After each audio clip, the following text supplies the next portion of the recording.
Have you ever heard people saying that us people of color have like what is known as black privilege? Anyway, guys, welcome back to my channel. Let's get into today's video. Now, do you guys remember a video I shared of a white guy talking about palm color people being the most hated in America? Well, in this video, he's at it again, and he is saying that one of the biggest problems in America right now is black privilege. Now, I don't want to bore you with a lot of words, so let's check out this video. Let's be totally honest. One of the biggest problems in America right now is black privilege. For example, last month in Georgia, a black man killed elderly white people.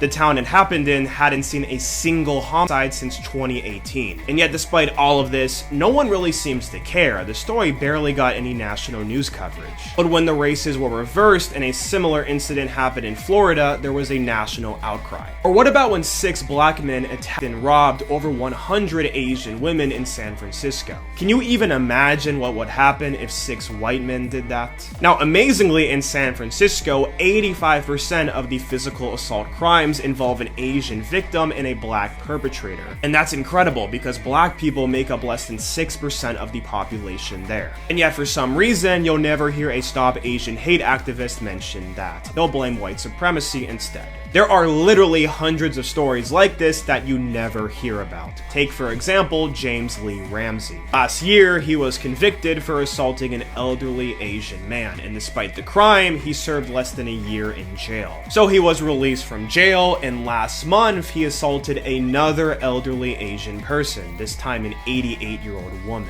But it's not just the elderly. An Asian high schooler was recently hospitalized after a black classmate stabbed him for fun. A few weeks ago, 6 black kids beat up a 15-year-old white kid for his shoes. Bystanders watched and recorded the whole thing. No one stepped in. This is terrible. Innocent people across America are being attacked, robbed, and even killed, and yet no one seems to really care because the people disproportionately causing it all have a certain skin color. And because everyone is afraid of being called racist, these incidents will just keep happening and nothing will change. The only way things will get better is if we start being honest about what's really going on. And again, guess what? He's dragged for it. I mean, a lot of my brothers and sisters are asking where they can find this privilege because they want to enjoy it as well. Is it sold? Can it be bought? Where exactly can it be found? You know the stitches will be fire. Talk more of the comments, so don't go away. And as I bring you hot stitches and comments, for now, let's take a look at these stitches and just hear what different people had to say about this video because I know it will be interesting. Right now is black privilege. He goes on to mention that there have been numerous attacks done by black people to other races such as white and Asian, but no one says anything because no one wants to be labeled as racist. And while I'm not going to deny or negate that those things do happen and are wrong, let's not pretend that those same things don't occur in other communities, especially those of the kind. For example, this black woman right here by the name of Michelle Peacock was murdered this year by a man. No, not because she did something wrong, but because he thought that she was a man pretending to be a woman. Also this year and more recently, a racist man tried to open fire at an HBCU, but when that didn't work out, he drove to the nearest dollar store and unalived 3 black people. Oh, not because they did something wrong, but just because they were black and he doesn't like black people. And on the topic of historically black colleges, let's also point out the elephant in the room, how majority of school pews are carried out by people. Not even schools, but also black churches, black businesses, and if you're lucky, you'll be like this guy and get served Burger King after committing a heinous crime. Unlike some of us who aren't so privileged due to our skin color. And what all of those instances have in common is that they rarely got any news coverage, and if they did, they were given some one week and then forgotten about the next week. Meanwhile, we spent a good chunk of the summer obsessing over rich billionaires who spent over $250,000 just to meet their demise at the bottom of the ocean. But what tickles my fanny about this whole thing is the fact that he uses those select few instances of black people committing crimes to label the entire race as privileged. But when black folk do that to the people, we get told that we're crazy, we're wrong, or we're racist. Because you know, it's not good to generalize people, even though he generalized us as people who get to commit crimes and get away with them when that's not the case. And I'm not going to act like he speaks for all people because he doesn't, but there were a lot of people that agree with his sentiment, and that concerned me more. So in closing, stop calling people privileged if you can't even call out your own, and stop labeling that as our biggest problem in society if you can't even call out our debt crisis, our housing crisis, the issues going on with our education system, etc. And notice how I had to censor myself throughout majority of this video because unfortunately my privilege doesn't allow me to say certain words that might trigger you, otherwise I'll get banned.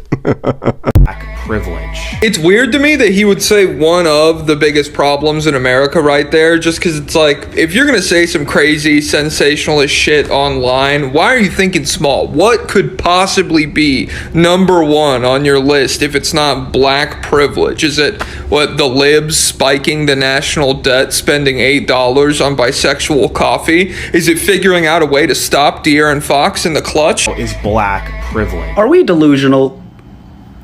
Black privilege? Here we go. Oh my god. Well, perchance, is there context surrounding both events that explains why the former wasn't described as an act of black supremacy? The first one doesn't seem like a targeted attack because the dude literally lived there. Like he was neighbors with all of the victims. You might say, well, you don't know if the one in Jacksonville was racially motivated. This shooting was racially motivated and black people, according to Jacksonville Sheriff T.K. Waters. You might say, well, how on earth could you know that? Well, apparently right before the shooting, he texted his father to check his computer, where his father found manifestos. Very specifically went to a Dollar General right next to a historically black school. Also, by the way, I don't know if you know this, There are a lot of mass shootings in the United States. Most of them do not make national news. wow, that's crazy. Yeah, I wonder what would happen. I bet they'd get arrested and charged with hate crimes. I bet the governor of the state would immediately hold a press conference in that city about hate crimes against that community. I bet at least one of them would be facing up to 95 years in prison. Side note, if you're about to argue that this would result in some sort of national outcry if these were 6 white men, I would like you to please name me one robbery.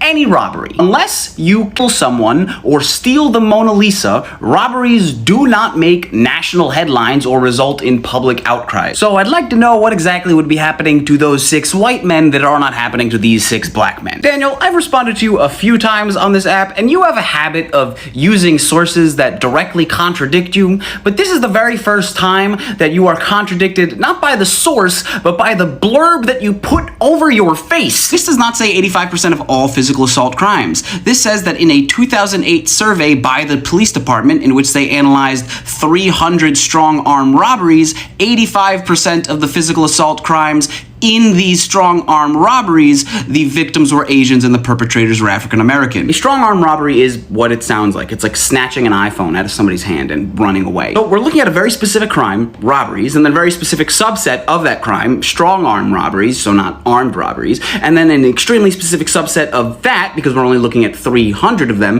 and then an even more specific subset of that, because we're only looking at those robberies that resulted in physical assault crimes, because a robbery by itself is not assault. Which means we are looking at a subset of a subset of a subset of one specific crime. And this is a very fun thing in statistics. Sometimes if you look at hyper-specific categories, You'll find some very odd patterns that are very clearly coincidences, like the age of Miss America title holders compared to the murders by steam, hot vapor, or other hot objects. but none of that even really matters because, by the way, this study doesn't even exist. Here's the article on sfgate.com that mentions it. This survey is completely unnamed. It is not cited in any way, shape, or form. In looking for this survey, the only thing that comes up is this article that mentions it and other people referencing that news article. There is no way to find out what robberies they were looking at, which precinct was doing this survey to begin with, or if this even happened, because this information, even if it exists, is not public. I really doubt this statistic is legitimate because it seems to directly contradict the Bureau of Justice Statistics, which says that out of the 829,000 violent crimes against Asian Americans, 191,000 of them were by black perpetrators, which is a lot less than 75%. Secondly, San Francisco Police Department does not keep race data on its victims or on its perpetrators. It's nowhere in any of their crime dashboards. You know what, let's give the benefit of the doubt and assume that this statistic is completely accurate, even though it definitely isn't, and try to ask ourselves, why would it be that such a high percentage of the perpetrators against Asian victims would be African American? First, let's look at the nature of the crime itself, a strong-arm robbery, where you're using your physical strength to steal an object off of somebody's person. This requires that, one, you are able to overpower and outrun your victim because you do not have a weapon, and two, two, that you do not have anything specifically in mind. You're not robbing a store, you're just taking whatever it is they have in their pockets. The letter shows that this is very clearly not a crime of passion. This is a crime of poverty, which means individuals that are more likely to experience poverty will be more likely to commit these very specific crimes. The nature of the crime itself also means that you're going to be more likely to target someone that you are more confident you are able to overpower or outrun, like the weak or the elderly. So a race with a large senior population will be more likely to be targeted. And crimes of poverty are also crimes of proximity, because it's difficult to travel long distances. So you're most likely going to be committing these crimes to people that are near you. And in quite a lot of urban centers, Asian communities and Black communities are right next to each other, if not in the same place. Right here is Chinatown and Two Bridges, the two largest Asian population centers in Manhattan. If you take a look at the map of the housing projects in New York City, 90% of the residents of whom are Black or Hispanic, you'll notice the largest chunk are here in Harlem, but the next largest bundle are right down here, right next to Chinatown and Two Bridges. And if you live in New York City, you know that Chinatown is also a lot of old people. If you pass any park in Chinatown at say 8 in the morning, you will see 100 different old Chinese women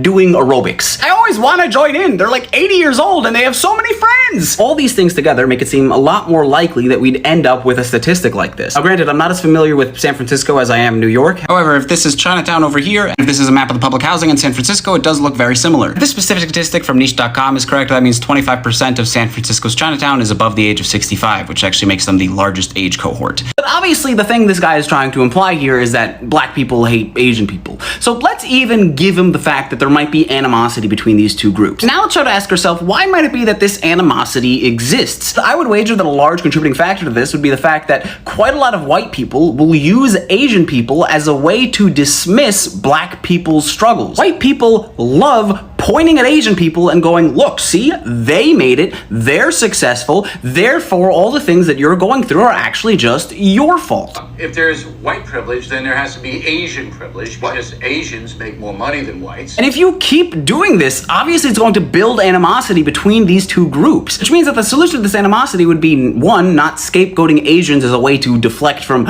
real world issues, and two, trying to improve the material conditions of Black people so there isn't this disparity to begin with. But you didn't do either of those two things. You just made a 2-minute TikTok in which you just showed a bunch of different news articles and basically said, wow, these Black people need to be stopped. Do we understand how that's not gonna help? I'm sorry.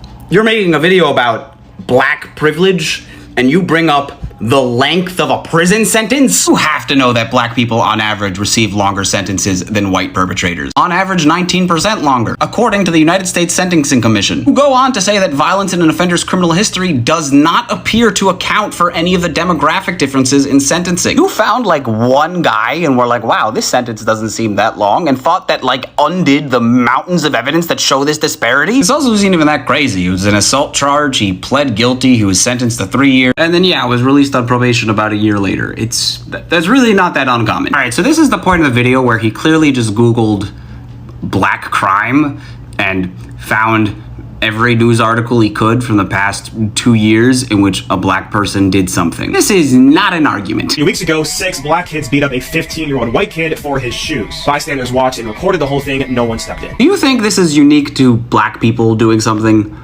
This is like a documented thing. It's called the bystander effect, where the larger the group is, the less people actually become to actually do anything. Because if a single individual asks to do something, then the sense of responsibility will be strong. But if a group of people are asked together, then each individual in the group will have a weak sense of responsibility. I made a whole TV show about this. By the way, I guess while we're talking about bystanders and viewing Black or white perpetrators, look, Daniel, I once responded to a guy on this app that said Black people were biologically criminals.